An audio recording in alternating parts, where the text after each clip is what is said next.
Buenas, pues aquí estoy otra vez en la tercera parte de aplicaciones de la derivada en relación a la curvatura y los puntos de inflexión, pero aquí os voy a enseñar una cosa muy curiosa. Cómo usando la segunda derivada de una función podemos justificar si un candidato a máximo o mínimo realmente lo es. Y me voy a apoyar en estos ejemplos. Vamos a ver, como recordatorio, ustedes deberían ya de saber que a la hora de localizar o intentar buscar los máximos y los mínimos de una función, nosotros analizábamos, se hacía la primera derivada y buscábamos cuando se hacía cero. ¿Por qué? Porque los valores donde la primera derivada sea cero, la recta tangente para el eje X y a lo mejor ahí puede haber un punto de inflexión. Digo puede porque no tiene por qué ser así. Por ejemplo, aquí en este caso, en este punto, hay un máximo, la recta tangente es para el eje X, tiene primera derivada cero. Aquí igual, pero aquí por ejemplo y aquí la primera derivada en c, que sería el valor de x, es 0, porque su recta tangente tiene pendiente 0 y en cambio no hay punto de inflexión. O sea que no era un motivo eh, suficiente, ¿no? El hecho de que la primera derivada sea 0. ¿Qué hacíamos nosotros? Pues estudiábamos a la izquierda y a la derecha de ese valor, pues si había un cambio en la monotonía, decreciente pasa a decreciente o viceversa. Ahora, eso es un poco engorroso porque te obliga a estudiar el crecimiento y el decrecimiento a los lados del candidato a extremo. Pero es que hay otra forma de hacerlo y es usando la segunda derivada. ¿Y cuál es la idea? La idea es la siguiente. Mira, por ejemplo, en este caso tenemos una gráfica en azul y para este valor de x, c, pues está claro que se alcanza un máximo. Encima, la función es derivable. O sea, la derivada en c es 0. ¿Vale? La pendiente de la recta tangente existe y es 0. ¿Qué pasa? ¿Cómo sé yo si para este valor de x, que es c, se alcanza un máximo o un mínimo? Sí, ya sé que estás mirando la gráfica y dices, pero hombre, si es que se ve claro que hay un máximo, sí ya, pero imagínate que no lo ves. Si te das cuenta, si hubiera un máximo, te das cuenta que alrededor de xc, aquí lo estás viendo en la gráfica, la función tiene que ser cóncava. Ojo, pequeño detalle, ¿verdad? Entonces, claro, la segunda derivada en c tendría que ser negativa, porque te recuerdo que si una función es cóncava en un intervalo, para cualquier valor de x de ese intervalo, la segunda derivada tendría que ser negativa. Entonces, para xc, que es un valor del intervalo donde claramente es cóncava, pues la segunda derivada en c tendría que ser negativa. Y este es el quid de la cuestión, ¿vale? O sea, que si tú tienes un candidato a máximo mínimo, donde la primera derivada es cero, que ya por eso ya sería un posible máximo mínimo, solo tendrías que hacer la segunda derivada. Y si sale negativa, en ese valor c, pues ya puedes decir que habría un máximo cuando x vale c, ¿vale? El mismo razonamiento sería eh, para justificar que un valor de x donde la función consiga su valor mínimo, un mínimo, pues realmente lo sea. Aquí tienen un ejemplo claro donde si x vale en este caso c, se consigue un punto de la gráfica donde la función alcanza un mínimo. ¿La función es derivable? Sí, hombre, la recta tangente se puede dibujar y tiene pendiente 0, luego se cumple el requisito de que la derivada en x igual a c es 0. O sea que cuando x vale c, por lo menos podemos decir que puede que haya un máximo mínimo. Sí, ya sé que lo hay porque estás viendo la gráfica, pero repito, imagínate que no la ves. En el caso de que lo fuera, que es lo que ocurre en el caso este, yo no sé si te das cuenta el pequeño detalle, pequeño gran detalle, que alrededor de xc, en el intervalo, vamos a decirlo, donde estás observando la gráfica, alrededor del punto donde sería el mínimo la función es convexa, convexa.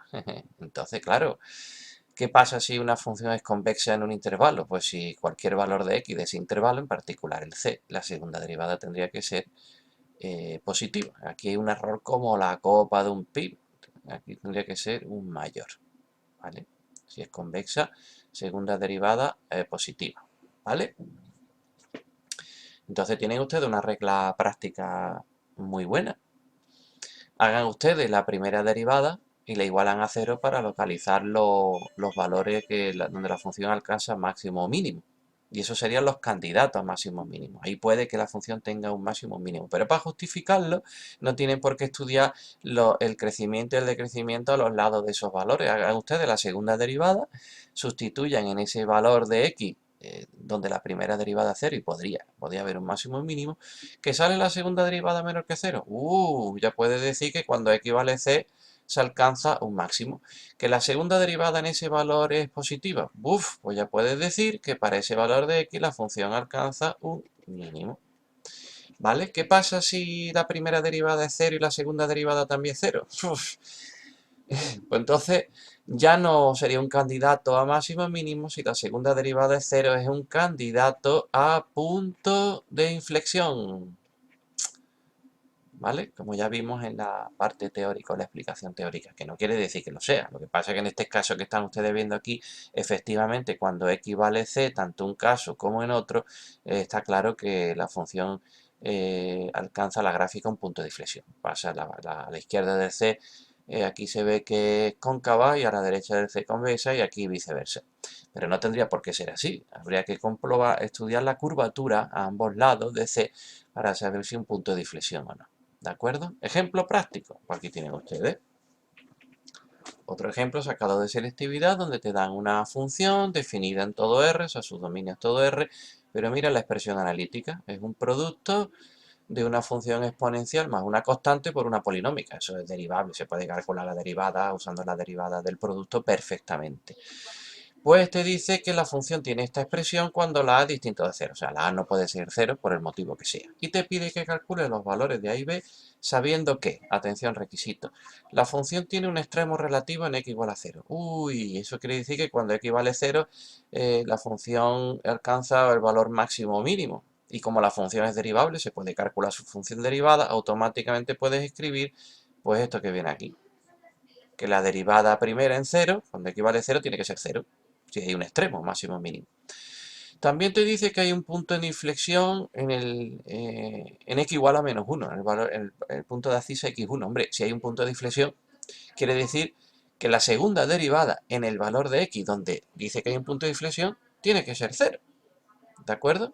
Ese sería el segundo requisito que está aquí, que proviene de esta frase, insisto. Si hay un punto de inflexión en x igual a 1, automáticamente, raca, se tiene que cumplir que la segunda derivada 1 es 0. O sea que tiene usted aquí un requisito 1 y requisito 2.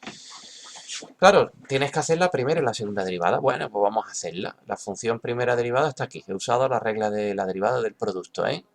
Revísenlo, por si me he equivocado.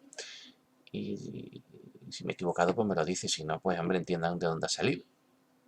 Hacer la primera derivada en 0, que repito, tiene que ser 0, por la frasecita esta de que f tiene un extremo relativo en x0, y te sale ya el valor del parámetro b, 1, menos 1. Como se tiene que cumplir que la segunda derivada es 1, es 0, porque repito, la frasecita esta, la gráfica tiene un punto de inflexión en x igual a menos 1, te obliga a que la segunda derivada en 1 tiene que ser 0, pues tendría que hacer la segunda derivada. O sea, tengo que coger la derivada de la primera derivada. Aquí la he hecho con cuidadito y sería esta. He sacado factor común. Aquí, en esta suma, he sacado factor común el e por e elevado a x, que está multiplicando aquí, y la a también, que está multiplicando aquí, ¿vale? Por eso ha salido esto. Como la segunda derivada en 1 tiene que ser 0, bueno, pues sustituyo la x1 en la segunda derivada y me sale esta ecuación.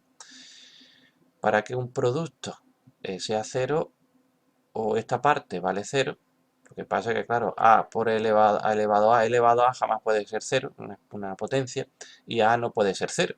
Tendría que ser 0 para que el producto sea 0, pero no puede ser 0 porque te lo está diciendo al principio. La otra opción sería que esto fuese 0, o sea que la a vale menos 2. Bueno, pues ya tienen ustedes el parámetro a y b para que se cumplan los dos requisitos, ¿vale? ¿Qué pasa? ¿Qué te pregunta ahora? Fíjate qué pregunta más interesante. ¿Qué tipo de extremos salgan en x0? O sea, cuando x vale 0, nosotros sabemos que la imagen es máxima o mínimo. Absoluto, relativo, no lo sé, te dice relativo. Pero ¿cómo realmente sé si es máximo o mínimo? Pues aquí vamos a utilizar el criterio de la segunda derivada que he dicho antes. Tú sabes que cuando x vale 0, la derivada en x0 sale 0. O sea, es un candidato extremo. Lo que pasa es que no es candidato, es que te está diciendo que es máximo o mínimo. ¿Vale? No es que lo tengas que comprobar. ¿Cómo sé yo si cuando x vale 0 se alcanza un máximo o se alcanza un mínimo? Pues voy a hacer la segunda derivada, que ya la tenía hecha La segunda derivada es esta, lo que pasa es que ya sustituyo el valor de a que tenía que cumplirse por los requisitos de arriba. Y ahora sustituyo la segunda derivada en el valor donde sabemos que la función alcanza un máximo, que es x0. ¿Cuánto vale la segunda derivada en 0? Pues la sustituyo la x0 y me sale negativa, menos 4. ¿Qué quería decir eso? Que alrededor de x0 en la gráfica, esta tiene que ser cóncava. Segunda derivada negativa, la función tiene que ser cóncava alrededor del c, que en este caso sería 0. Luego sería un máximo. Y en x igual a 0 la función alcanza un máximo. Lo dices tan ricamente y no tienes que justificar nada más, ¿vale? Calcular la segunda coordenada del punto cuando x0, pues eso, la segunda coordenada es la imagen de 0, que lo puedes comprobar fácilmente que es 0, y estas serían las coordenadas del máximo. Y ya se ha terminado. Fíjate qué forma más sencilla de justificar cuando un valor de x, donde que tú sabes que es un extremo, o incluso aunque no lo supiera, para saber si alcanza un máximo o un mínimo, es usar la segunda derivada y sustituir la x en el valor donde hay un extremo, máximo o mínimo, que no lo sabes, o bien donde quieres comprobar si hay un extremo.